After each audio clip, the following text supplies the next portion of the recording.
So I want to start this video by talking about my day. I'm gonna tie this back to studying. So I woke up a little bit late, and what did I do next?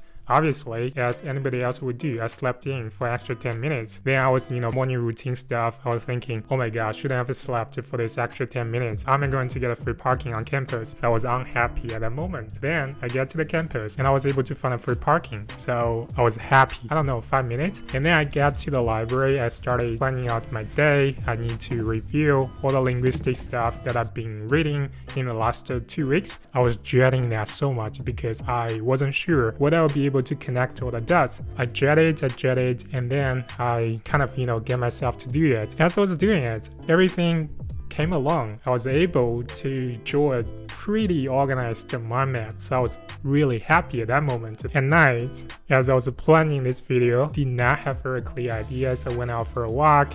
And I was thinking, how should I start today's video? And then an idea popped up. I was like, maybe I can start by talking about my day. The fundamental logic is actually pretty similar. So let me just do that. And I came back and I felt I actually wanted to do it. Throughout your day, you have your high points, your low points. It's gonna be a roller coaster experience. But if you look closely, before there's happy moments and high points, usually it's packed with some unhappy moments, or you're doing something that might be a little bit difficult. And by solving these problems or overcoming these difficulties, this allows you to reach these happy moments. This is a lesson that we can take away and apply on learning. Learning is pretty much the same thing. It's not gonna be a fun experience like from the starting point to the finishing point. Usually these low points lead to high points. So if you wanna make your learning fun, you have to introduce difficulties into your learning. If you don't have these difficulties in your learning, at the beginning, you have motivation, you're highly motivated, so you can push through, and very quickly, things start getting dry and boring, so it goes down, and you're like, I'm done. I don't want to do it anymore. But if you can introduce difficulties and you actually mentally are ready for it, and you know that this is going to lead some happy moments and breakthrough, and you're going to understand more and things will become easier later on because you mastered all these easy concepts. So you're like, okay, this is a challenge I'm going to take on. If you can solve this problem, I'm gonna become so much better, and you get this sense of achievement and be happy. So you actually go down at the beginning, but mentally, you're ready for it. So it goes up, and then it goes down again. Because if you don't have this difficulty, it ends. So you need to introduce like another challenge into it. And then you start climbing the mountain again. Once you reach the summit, you come down and you start climbing again. You're climbing, and all of these little mountains eventually lead you to the final summit. So this whole process should be a problem-solving process, and that's where the fun comes from. Compare that to just sitting there and rereading stuff, like you're reading, you think you're learning, but you're not posing any challenges to yourself, because reading things may seem to be challenging, but you're actually just receiving information, you're not interacting with the information. So you don't have a thing that challenges you and make you think, so you don't get to feel the happiness of overcoming a problem or solving a problem. You only feel the pain of mere labor. It's almost not a mental activity, it's like a physical activity. You're just sitting there reading stuff and that's it. How can that possibly be fun? It's almost impossible.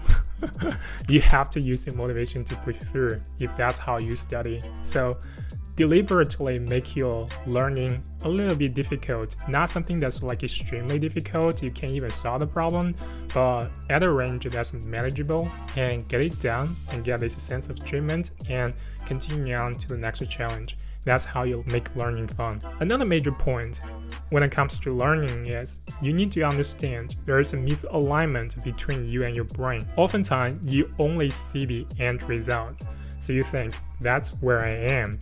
And after this study session, I want to get from here to there. So for you, you only have one opportunity to be happy, to get a fun. And that's when you actually achieve the final goal that you set for yourself at the beginning. But for your brain, he wants, okay, I want to challenge a little bit challenge here. I want to feel happy here. I also want to feel happy here and here.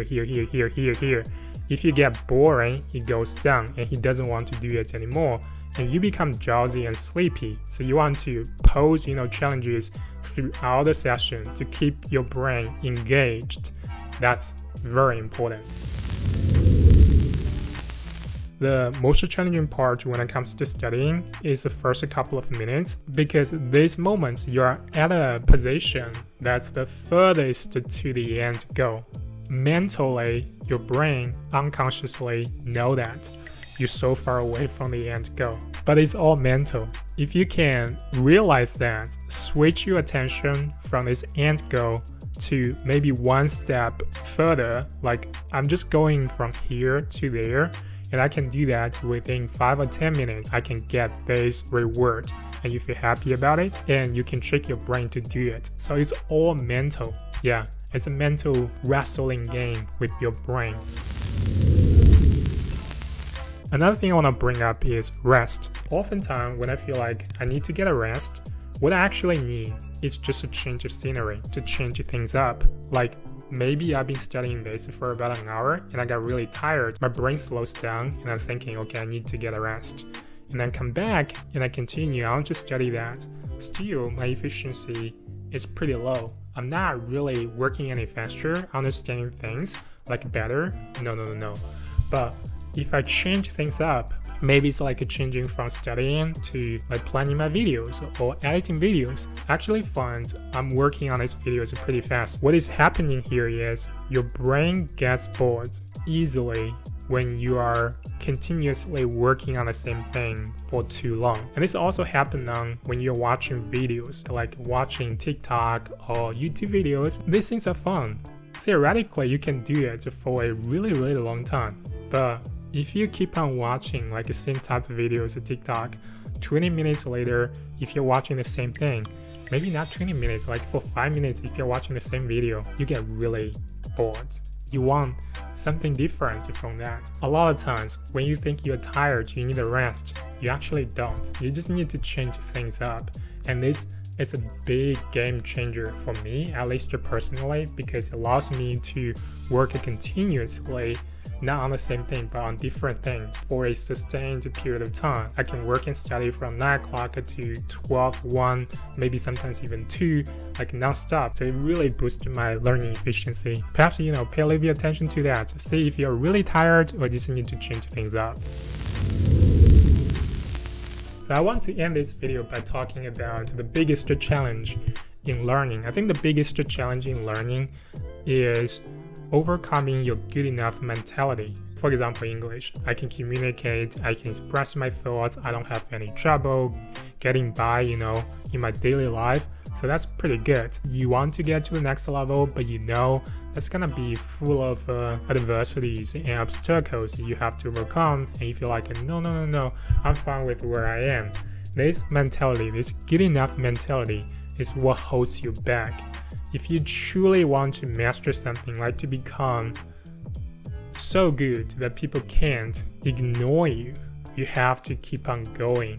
And that is what separates people. Take basketball, for example. All of these NBA players, I'm pretty sure they love the game of basketball. All of them. But some become superstar, some don't. Some have this unbelievable drive to continue to push through, to become better. I'm talking about Kobe Bryant. If you ever watched the Kobe Bryant training videos, he's like working on the same move, but so determined, so serious about it. He doesn't show no sign of a boredom. Like, I'm tired of this, I don't want to do this. You don't see that on Kobe. Like, Kobe's always determined. The attention to detail is unbelievable. It's so fascinating watching Kobe train. And what I'm trying to say here is, I think once you go past your intermediates, once you get past, the beginning fun part, sometimes things will become repetitive. It will become boring, even if you're trying to change things up. And it's moments like this truly matters, and you have to find the fun of doing the same thing consistently every single day, like Kobe working on the same move, but still getting the pleasure out of it. That's incredible. That's something not everybody can do. This is a perfect place to insert a quote from Bruce Lee. He once said, "I do not fear a person who practiced thousands of kicks, but I fear the person who practiced the same move 1,000 times." Beautiful, beautiful quote. Let's end this video here. I hope you enjoyed watching this one. And my name's Kevin. Like always, I'll see you guys in the next one. Bye.